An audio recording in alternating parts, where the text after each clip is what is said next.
cristianismo é um só. A mensagem de Deus para a humanidade é uma apenas: a lei de amor. E chegou à humanidade por intermédios de muitos mensageiros divinos, tendo seu ápice em Jesus, nosso mestre e guia. Ezequiel, Malaquias, Elias, Abraão, Moisés, Jesus, Kardec e todos os grandes avatares da humanidade vieram à Terra com o objetivo de trazer a mensagem divina ao homem, conforme a condição de entendimento da humanidade à época. Conquanto cada um tenha trazido a parte da verdade divina, todos juntos são a representação do amor do Criador. Assim como eles, cada um de nós tem a sua tarefa para com a humanidade, que é reformar-se e trabalhar pelo bem do seu próximo. Amai-vos, eis o primeiro mandamento. Instruí-vos, eis o segundo.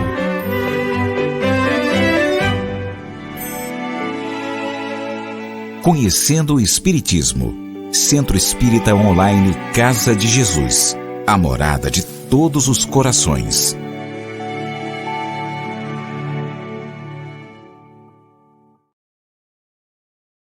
Olá, meus queridos amigos, sejam todos bem-vindos ao Centro Espírita Online Casa de Jesus, aqui no canal do Conhecendo o Espiritismo. Sou Evelyn Freire e novamente com você no nosso estudo aprofundado da doutrina espírita, livro 3. Para você que já nos acompanha, que conhece o nosso canal, muito obrigada pelo seu carinho e pela sua confiança. E para você que está chegando agora, seja bem-vindo, seja bem-vinda. Aproveite e inscreva-se no nosso canal. Você terá a oportunidade de receber a atualização de todos os nossos cursos. Confira! Meus amores, hoje nós vamos trazer a aula de número 24, trabalhando e estudando sobre a ressurreição da filha de Jairo. Então, vamos exatamente explicar o significado espírita da ressurreição com certeza, e analisar então também como se deu a ressurreição da filha de Jairo à luz do Espiritismo.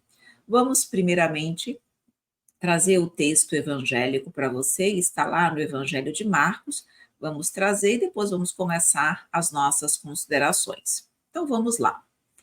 E eis que chegou um dos principais da sinagoga, por nome Jairo, e vendo-o, prostrou-se aos seus pés e rogava-lhe muito, dizendo: Minha filha está moribunda, rogo-te que venhas e lhe imponhas as mãos, para que sare e viva.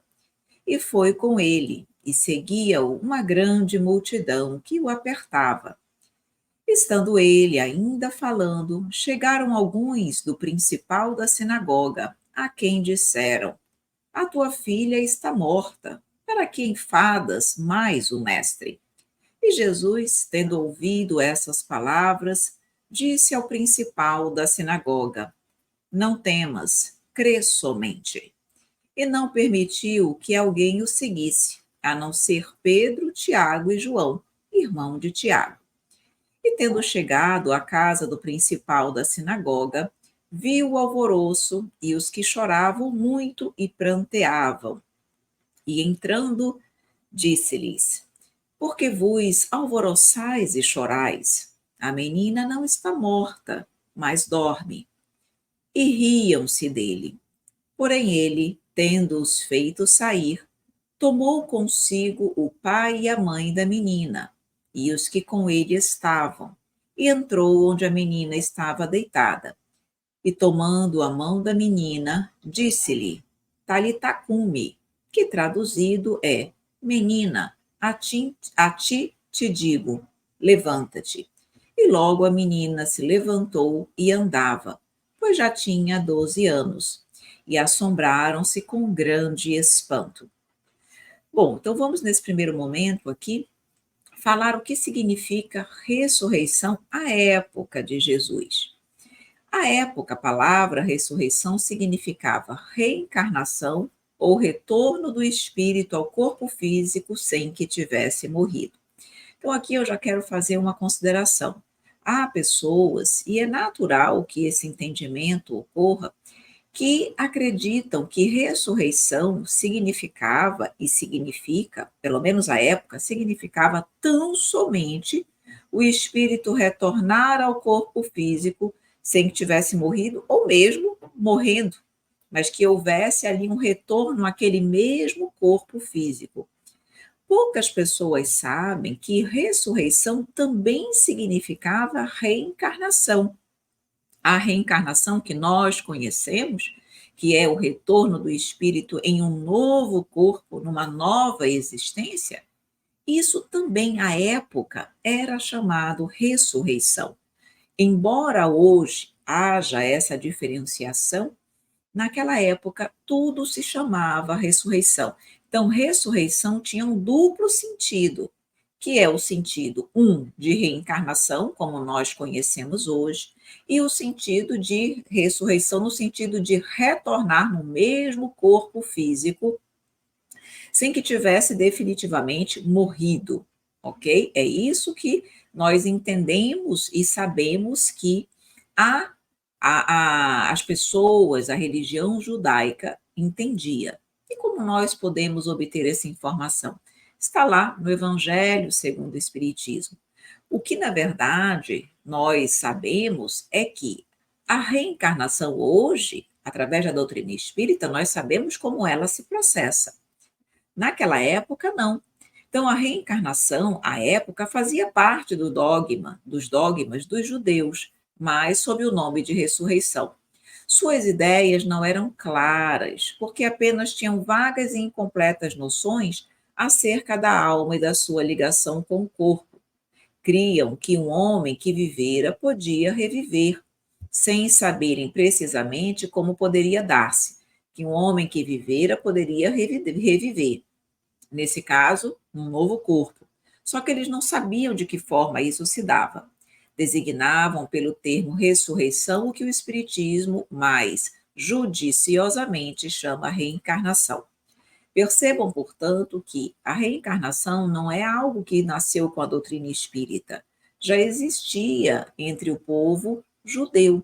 Só que eles, por exemplo, acreditavam que apenas algumas pessoas, muitas vezes profetas, pessoas que estariam ali numa condição evolutiva maior ou que vinham em missão, que só essas pessoas poderiam retornar num processo reencarnatório. Hoje nós sabemos que a reencarnação é para todos. Então, eles não sabiam exatamente como a reencarnação se dava, mas era uma crença que existia também na época. E aí, vejam bem aqui, quando nós falamos no sentido de ressurreição, que é esse retorno do espírito ao corpo físico sem que tivesse morrido, é o que nós entendemos dentro da doutrina espírita como catalepsia, letargia.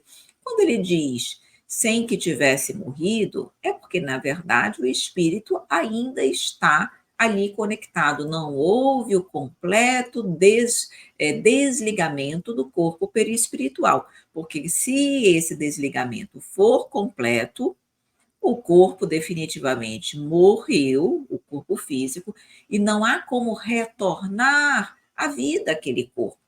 Mas, quando ainda há uma ligação, mesmo que sutil, entre o corpo físico e o perispírito, e, consequentemente, o espírito, é possível essa chamada ressurreição à época. Então, é exatamente o que aconteceu com a filha de Jairo, tanto é que ele disse, ela não morre, ela dorme. O que ele quis dizer com isso? Não havia ali ocorrido a morte do corpo, mas havia sim, claro, já um parcial desligamento do corpo perispiritual, mas sob o influxo, o comando de Jesus, o seu perispírito, juntamente com o seu espírito, retornou ao corpo e, com isso, retornou à vida.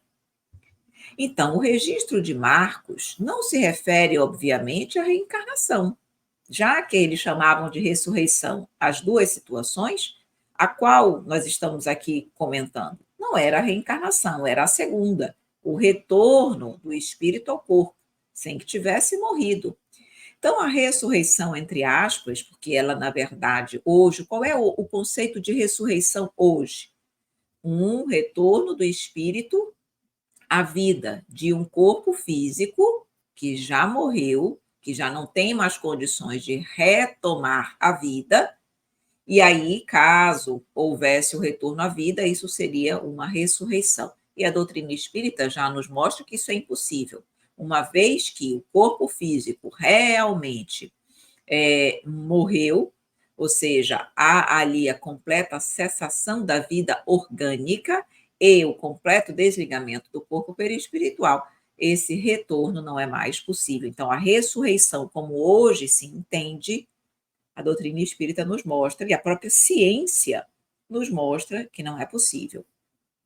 Então, a ressurreição da filha de Jairo pode ser catalogada como um fenômeno de quase morte, que nós vemos aos milhares na nossa atualidade, que é um estado comatoso ou de catalepsia, de morte clínica, experimentado durante alguns momentos, após os quais a pessoa retorna à vida do corpo físico. Entre essas ocorrências, afirmam encontrar, após a travessia de um túnel ou de outras passagens, seres de luz que as acolhem carinhosamente. É frequente a recepção pelos parentes e amigos falecidos. Sabemos então que no fenômeno de quase morte há muitas informações daquilo que é visualizado pelas pessoas nesse estado. Um túnel, um lugar, como se fosse um plano, realmente um local muitas vezes bonito no plano espiritual, encontro com familiares desencarnados, encontro com espíritos que dizem que não chegou o momento ainda de seguirem ou de retornarem ao plano espiritual, mas que devem voltar e até mesmo darem o testemunho daquilo que passaram. Então, os fenômenos de quase morte demonstram claramente ali a sobrevivência da alma, porque o corpo está num estado de coma, num estado muitas vezes de morte aparente, mas o espírito segue vivo. No coma, então, ocorre um estado de inconsciência, similar ao sono profundo, do qual não se consegue despertar o indivíduo. Isso pode ser causado por infecções, traumatismos, distúrbios metabólicos, são alguns exemplos de agentes indutores do coma. A catalepsia é uma condição na qual o doente entra numa espécie de transe, não consegue reagir ou fornecer respostas aos estímulos externos, mas as conversas são ouvidas. A catalepsia pode ser induzida por substâncias psicoativas ou por grave distúrbio psíquico. A ressurreição pode ser compreendida como símbolo de renovação espiritual. O fato de um dos dirigentes da sinagoga ter procurado Jesus não deve surpreender. Ainda que os judeus não aceitassem os ensinamentos cristãos, curvavam-se à superioridade moral e espiritual de Jesus. O que é importante nós destacarmos aqui? Que em estado de coma, de catalepsia, o espírito, no corpo daquela pessoa encarnada, conquanto não possa se manifestar, não possa exprimir a sua vontade, porque ele entra nessa espécie de transe e de paralisação parcial ou total, dependendo se é uma letargia ou uma catalepsia. Segundo a doutrina espírita, a letargia é completa, a catalepsia é parcial. Nós sabemos que o corpo perispiritual, ele continua vivo. Então, a pessoa, na verdade, ela encontra-se, o seu espírito encontra-se muitas das vezes desdobrado e conseguindo perceber tudo o que está acontecendo ao seu redor, as conversas, as observações no plano material e também, muitas vezes, no plano espiritual. Então, não é porque o corpo está naquele estado de coma ou de catalepsia que o espírito e o seu perispírito desdobrados estão naquele mesmo estado. É possível eles também ficarem ali no estado de catalepsia, de dormência? É possível. Quanto mais materializado é o espírito, menos essa emancipação se dá de uma forma ampla, plena. Mais o espírito fica ali emancipado, mas em estado também de sono profundo. Quanto mais evoluído, mais esse desdobramento é completo. Então, podemos entender, pelo aspecto espiritual, essa ressurreição como um símbolo de renovação espiritual, no sentido de renovar, renascer, despertar, transformar-se, modificar-se positivamente. E claro que, conquanto os judeus, muitos judeus, não acreditassem em Jesus, ou, na verdade, talvez até acreditassem, mas vissem nele alguém que lhes causava algum temor, que colocava, segundo as suas concepções, colocava em risco as suas posições, eles reconheciam, curvavam-se à superioridade moral e espiritual de Jesus. Eles sabiam que as curas aconteciam. Então, naquele momento de desespero, eles buscavam Jesus. E foi o que aconteceu com Jairo. A menina realmente não estava desencarnada, como se constatou mais tarde, porque se estivesse, não poderia mais retornar à vida. Entretanto, as ligações perispirituais com o corpo físico deveriam estar muito enfraquecidas. Semelhante estado pode durar mais ou menos tempo. Podem mesmo algumas partes do corpo entrar em decomposição, sem que, no entanto, a vida se ache definitivamente extinta.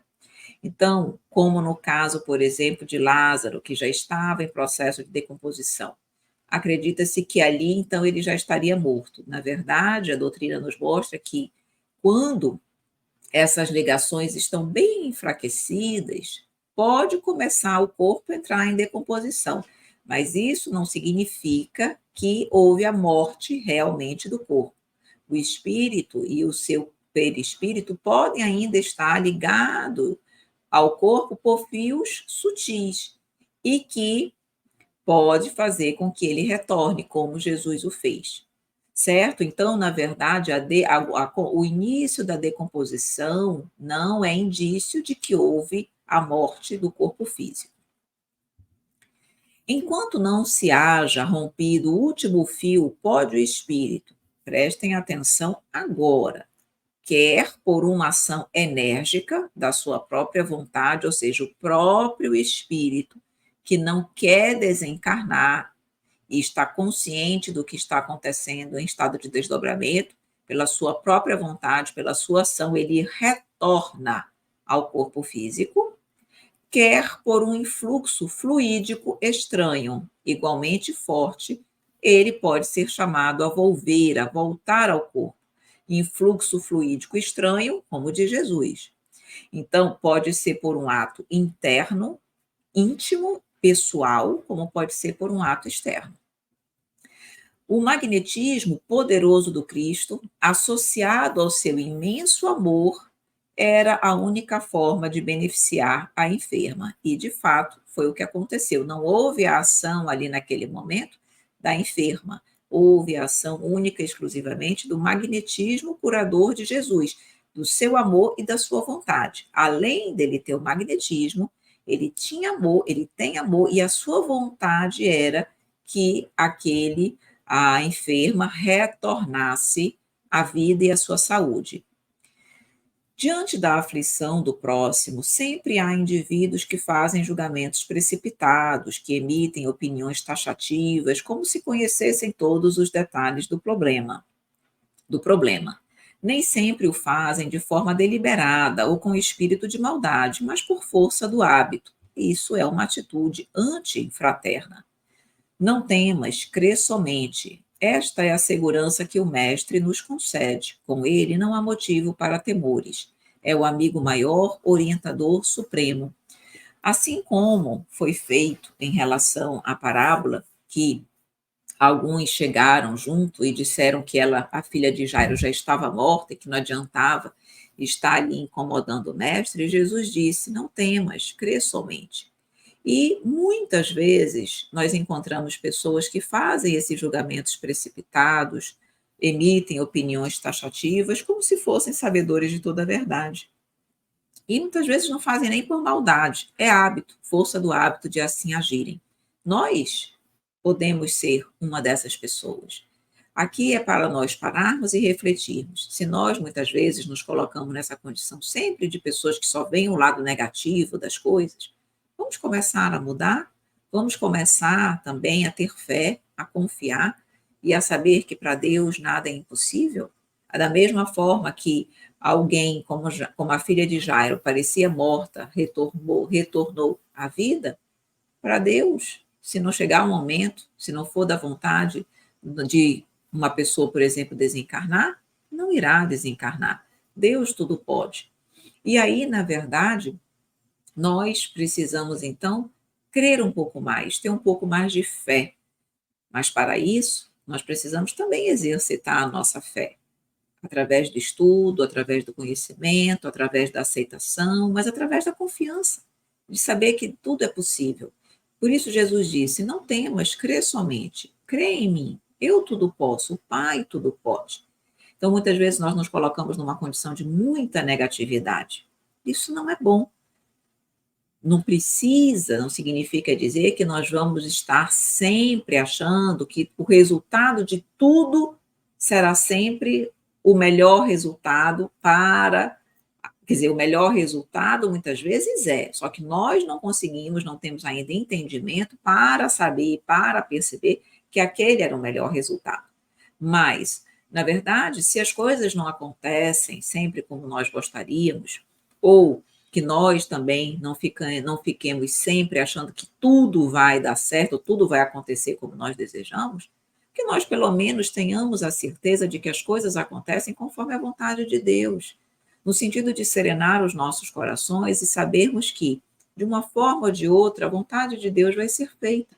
Que nós possamos confiar nele, de que tudo está sob o seu comando, e acreditarmos que as coisas acontecem conforme a nossa necessidade, conforme o nosso merecimento. E buscarmos aprender a partir das coisas que nos acontecem, dos aprendizados que as situações, as vicissitudes, as adversidades da vida também nos proporcionam. Então, enquanto não se haja rompido o último fio, pode o espírito, quer por uma ação enérgica da sua própria vontade ou por um influxo fluídico estranho, volver ao corpo. O magnetismo poderoso do Cristo, associado ao imenso amor, foi a única forma de beneficiar a enferma, como nós já falamos. No caso de síncope e catalepsia, há um desequilíbrio do fluido vital. O fluido vital é o que mantém a vida orgânica. Com um desequilíbrio, uma deficiência do fluido vital, é natural que a vida, a saúde, fique comprometida. Jesus, conhecedor das leis dos fluidos e da natureza humana, pelo amplo poder magnético, preencheu a deficiência do fluido na menina, a qual proibia o espírito de agir naturalmente sobre o corpo. Preencheu a deficiência do fluido da menina, na menina, doando o seu próprio fluido vital. Jesus não tinha fluido vital quando aqui estava, então ele doou o seu fluido vital, o seu fluido magnético, o seu fluido animalizado. Ele, como um excelente magnetizador perfeito, ele volveu, ele auxiliou o organismo dela a novamente funcionar adequadamente. Então, o fluido vital que ela não tinha, Jesus doou e fez, então, com que ela tivesse condições de retornar ao corpo e à vida. Então, equilibrando esse fluido por todo o organismo, restituiu a saúde à paciente e pôde tomar posse do corpo. Quem pôde tomar posse do corpo? O espírito da filha de Jairo, que estava ali num processo de emancipação, de desdobramento, mas com a possibilidade de retornar ao corpo em função da atuação do nosso Mestre Jesus. Então, ela só pôde fazê-lo por conta do influxo poderoso do magnetismo de Jesus. Jesus acalma e estimula a fé nos aflitos. Não se aborrece com os incrédulos ou pessimistas, quando estes zombam ao ouvi-lo afirmar que a garota não estava morta, mas que dormia. Afasta os presentes que alimentavam o clima desarmônico do alvoroço e de desgaste emocional pelo excesso de pranto. É preciso saber administrar as emoções para que estas não se transformem em processos de desequilíbrio. No momento da provação, é importante buscar o conforto na oração, apoiar-se no amor de Jesus e do Pai Celestial. Meus queridos, é difícil. Nos momentos de enfrentamento, de dificuldade, nem sempre nós conseguimos, de pronto, mantermos o nosso equilíbrio. Mas é importante que nós o busquemos o quanto antes. Jesus não se aborrece com esses comportamentos, porque ele entende a nossa pequenez, a nossa imperfeição. Mas nós precisamos lembrar que nos momentos desafiadores, Jesus mantinha sempre o quê? O seu equilíbrio. Sabia afastar aqueles que não estavam ajudando. Então, muitas vezes, um familiar, nós mesmos, numa determinada situação, estamos mais prejudicando do que ajudando, se nós não estivermos em equilíbrio emocional. Melhor nos afastarmos e deixar que a situação possa ser resolvida por quem consegue refletir e pensar de forma equilibrada, de uma pessoa que não perde a sua serenidade, a sua ponderação em momentos desafiadores e de testemunho. Então, administrar as emoções para que nós não nos transformemos em um completo desequilíbrio, isso é muito importante. E a todo momento nós somos chamados a esse tipo de situação de testemunho, porque sempre há uma situação maior ou menor que nos coloca num processo de, se nós permitirmos, de desequilíbrio. É uma situação no trabalho, é um problema na nossa casa, é uma relação familiar, é uma relação com os nossos, as pessoas que residem conosco, um marido, uma filha, enfim. Problemas, desafios existem a todo momento. Mas são os problemas que me desequilibram ou sou eu que permito desequilibrar-me a partir de algo exterior? A paz, o equilíbrio é uma conquista interna, íntima. Eu posso ou não deixar que o meio me atinja. Isso é uma escolha minha. O problema, muitas vezes, eu não tenho como impedir. Mas como eu vou reagir a esse problema, isso é uma condição, é uma escolha nossa. Então, Jesus operava milagres como meio de atingir o fim, um fim. Que fim era esse? Ressuscitar espíritos mortos, sepultados em túmulos de carne. O que ele quer dizer? Ressuscitar o espírito dessas pessoas que muitas vezes encontravam-se na carne, mas mortos para a vida espiritual, para a verdadeira vida. De que adianta nós estarmos vivos, fisicamente falando, organicamente falando, mas mortos espiritualmente? Então, Jesus queria resgatar os espíritos dessa morte na carne. Então, a atitude de Jesus, pegando-lhe na mão, indica muito mais que força e providência terapêutica, mas também foi uma forma de garantir envolvimento, proteção, apoio, no sentido de dizer: estou aqui contigo, não te abandono. A frase "levanta-te, menina" é mais do que simples ordenação, mas uma afirmação imperativa, necessária à postura positiva que o enfermo deveria tomar, no sentido de dizer: estou contigo, faz a tua parte, levanta-te, caminha, ergue-te, confia. Todos os que se encontram mortos para a realidade espiritual, entre aspas, muitos estão no corpo, mas estão mortos, espiritualmente falando, podem, em determinado momento, por si mesmos ou por intercessão de um espírito amigo, ouvir o chamamento do Cristo, despertando-se para a vida. Talvez nós, nessa vida, já tenhamos estado mortos espiritualmente. Hoje, já despertamos para a vida espiritual. Talvez conheçamos pessoas que encontram-se ainda vivos organicamente, mas mortos para a vida espiritual. E talvez nós possamos ser essa pessoa, esse espírito amigo, esse instrumento pelo qual o chamamento de Jesus pode chegar a esse coração. Aqui é o nosso convite para que nós possamos bem exercitar os recursos da humildade, da caridade, da fraternidade, do respeito e do amor ao próximo. Podemos e devemos fazer isso sempre que tivermos oportunidade. Então, há muitos irmãos de olhos abertos, guardando, porém, a alma na posição horizontal da ociosidade. É preciso que os corações despertos se ergam para a vida. Levanta-te, como Jesus disse à filha de Jairo.